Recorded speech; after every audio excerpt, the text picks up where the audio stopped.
ಕಡೆ ನೀಟ್ ಕಿಚ್ಚು ಹೆಚ್ಚಾಗ್ತಾ ಇದೆ. ದೆಹಲಿಯ ಜಂತರ್ ಮಂತರ್ನಲ್ಲಿ ಪ್ರತಿಭಟನೆಗಳು ನಿಲ್ಲುವಂತಹ ಲಕ್ಷಣಗಳು ಕಾಣಸಿಗ್ತಾ ಇಲ್ಲ, ಮುಂದುವರೆದುಕೊಳ್ತಾ ಹೋಗ್ತಾ ಇದೆ.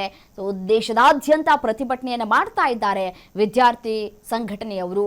ದೆಹಲಿಯಲ್ಲಿ ಹೆಚ್ಚುವರಿ ಅರೆ ಸೇನಾಪಡೆ ನಿಯೋಜನೆಯನ್ನ ಕೂಡ ಮಾಡಿದೆ ಕೇಂದ್ರ ಸರ್ಕಾರ. ಯಾವುದೇ ರೀತಿಯಾದಂತಹ ಅಹಿತಕರ ಘಟನೆಗಳು ನಡಿಬಾರದು ಅನ್ನುವಂತಹ ನಿಟ್ಟಿನಲ್ಲಿ ಈಗಾಗಲೇ ನಡೆದು ಹೋಗ್ಬಿಟ್ಟಿದೆ. ಒಂದಷ್ಟು ಪೆಟ್ಟನ್ನ ತಿಂದಿದ್ದಾರೆ ವಿದ್ಯಾರ್ಥಿಗಳು, ಕಲ್ಲು ತೂರಾಟ ಆಗಿದೆ, ದೊಣ್ಣೆ ಪೆಟ್ಟುಗಳನ್ನ ತಿಂದಿದ್ದಾರೆ ವಿದ್ಯಾರ್ಥಿಗಳು. ಅವರ ಮೇಲೆ ಹಲ್ಲೆ ಮಾಡಿರುವಂತಹ ಘಟನೆಗಳನ್ನು ನಾವು ಗಮನಿಸ್ತಾ ಇದ್ದೀವಿ.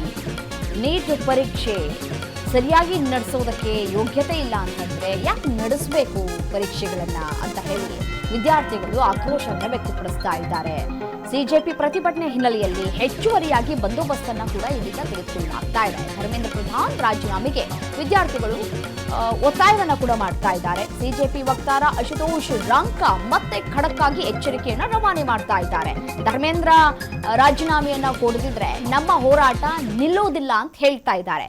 ಮೋದಿ ಸೆಲ್ಫಿ ವಿಡಿಯೋ ಬೇಡ, ನಮಗೆ ಕ್ರಮ ಆಗಬೇಕು ಅಂತ ಹೇಳಿ ಈ ಕ್ರಮದ ವಿಚಾರಕ್ಕೆ ಸಂಬಂಧಪಟ್ಟಂತೆ ಧ್ವನಿಯನ್ನ ಎತ್ತುತ್ತಾ ಇದ್ದಾರೆ. ಪ್ರಧಾನ ರಾಜೀನಾಮೆಯೇ ನಮ್ಮ ಗುರಿ ಅಂತ ಹೇಳಿ ಕಾಕ್ರೋಚ್ ಪಾರ್ಟಿ ಇದೀಗ ಧ್ವನಿ ಎತ್ತುವಂತಹ ಕೆಲಸವನ್ನ ಕೂಡ ಮಾಡ್ತಾ ಇದೆ. ಪ್ರಧಾನಿ ನರೇಂದ್ರ ಮೋದಿ ಅವರು ಸೆಲ್ಫಿ ವಿಡಿಯೋ ಮಾಡಿ ಹರಿಬಿಟ್ರು ನಿನ್ನೆ. ಆ ವಿಡಿಯೋ ನಮಗೆ ಸಮಂಜಸವಲ್ಲ ಅಂತ ಅನ್ನಿಸ್ತಾ ಇದೆ. ಆ ವಿಡಿಯೋ ನಮಗೆ ಬೇಕಾಗಿಲ್ಲ. ವಿದ್ಯಾರ್ಥಿಗಳ ಭವಿಷ್ಯ ನಮಗೆ ಇಂಪಾರ್ಟೆಂಟ್ ಆಗಿದೆ. ಸೊ ಹಾಗಾಗಿ ಅದರ ಹೊಣೆಯನ್ನು ಹೊತ್ತು ರಾಜೀನಾಮೆಯನ್ನು ಕೊಡಲಿ ಧರ್ಮೇಂದ್ರ ಪ್ರಧಾನ್ ಅವರು. ಧರ್ಮೇಂದ್ರ ಪ್ರಧಾನ್ ಅವರು ರಾಜೀನಾಮೆಯ ಕೊಡುವ ತನಕವೂ ಕೂಡ ನಾವು ಈ ಪ್ರತಿಭಟನೆಯನ್ನು ನಾವು ನಿಲ್ಲಿಸೋದಿಲ್ಲ, ನಮ್ಮ ಪ್ರತಿಭಟನೆಯನ್ನು ನಾವು ಮುಂದುವರಿಸ್ಕೊಳ್ತಾ ಹೋಗ್ತೀವಿ ಅಂತ ಹೇಳಿ ಕಾಕ್ರೋಚ್ ಪಾರ್ಟಿ ಹೇಳ್ತಾ ಇದೆ. ಮತ್ತೊಂದು ಕಡೆ ಈ ಕಾಕ್ರೋಚ್ ಪಾರ್ಟಿಯವರನ್ನ ಕರೆದು ಮಾತುಕತೆಯನ್ನು ನಡೆಸ್ತೀವಿ ಅಂತ ಹೇಳಿ ಜೆ.ಪಿ. ನಡ್ಡಾ, ಅಮಿತ್ ಶಾ ಇಬ್ಬರೂ ಕೂಡ ಚರ್ಚೆಯನ್ನ ಮಾಡ್ತಾ ಇದ್ದಾರೆ, ಹೇಗೆ ಮನವೊಲಿಸೋದು ಅಂತ ಹೇಳಿ. ಯಾಕೆಂತಂದ್ರೆ ಕಳೆದ ಬಾರಿ ಜೆ.ಪಿ. ನಡ್ಡಾ ಅವರ ಜೊತೆ ಮಾತುಕತೆ ನಡೆಸಿದಂತಹ ಸಂದರ್ಭದಲ್ಲಿ ಬಹಿರಂಗವಾಗಿ ಹೇಳುವಂತಹ ಕೆಲಸವನ್ನ ಕೂಡ ಮಾಡಿದ್ರು. ವಿಡಿಯೋ ಮಾಡೋದ್ರ ಮುಖಾಂತರ ಆಕ್ರೋಶವನ್ನ ವ್ಯಕ್ತಪಡಿಸಿದ್ರು. ಯಾವುದೇ ರೀತಿಯಾದಂತಹ ಪ್ರಯೋಜನಗಳಾಗಲಿಲ್ಲ. 4 ಗಂಟೆ ಕಾದ್ವಿ.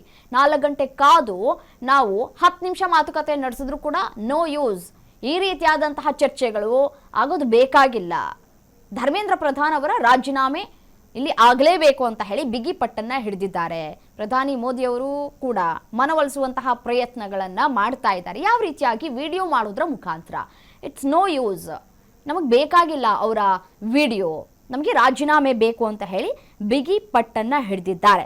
ಮತ್ತೊಂದು ಕಡೆ ಸಚಿವ ಸಂಪುಟ ಸಭೆಯನ್ನ ಕೂಡ ನಡೆಸಿ ನೀಟ್ ಅಕ್ರಮದ ಬಗ್ಗೆ ಚರ್ಚೆಯನ್ನ ಕೂಡ ಮಾಡ್ತಾ ಇದ್ದಾರೆ. ಮುಂಗಾರು ಅಧಿವೇಶನದಲ್ಲೇ ಕಾನೂನು ಕ್ರಮವನ್ನ ತೆಗೆದುಕೊಂಡು ಬರೋದು ಅಥವಾ ಹೊಸ ಕಾನೂನನ್ನ ಜಾರಿ ಮಾಡುವಂತಹ ಒಂದಷ್ಟು ಉದ್ದೇಶಗಳಿಂದಾಗಿ ಸಭೆ ಕೂಡ ನಡೀತಾ ಇದೆ.